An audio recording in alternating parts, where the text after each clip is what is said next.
So, ayan guys, mula sa ating mobile phone or sa ating mobile device, pumunta lang tayo sa dial ng ating phone. So, tap lang natin yung dial. And then dito guys, i-type natin or i-dial natin is yung asterisk 123 number sign or hashtag. And then, dial natin.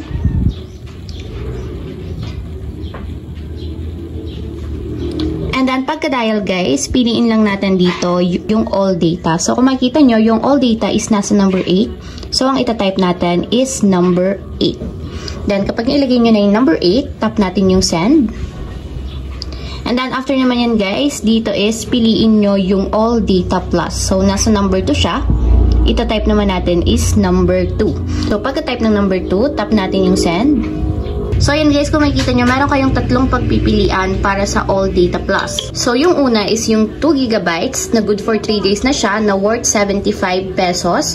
And then, yung pangalawa is 6 GB good for 7 days na 149 pesos. And then, yung pangatlo is yung 24 GB good for 30 days or 1 month worth 499 pesos. So, kayo na yung bahala guys kung ano yung gusto nyong piliin. So, for example, ang pipiliin ko na lang is yung number 1 na 2 GB good for 3 days na 75 pesos.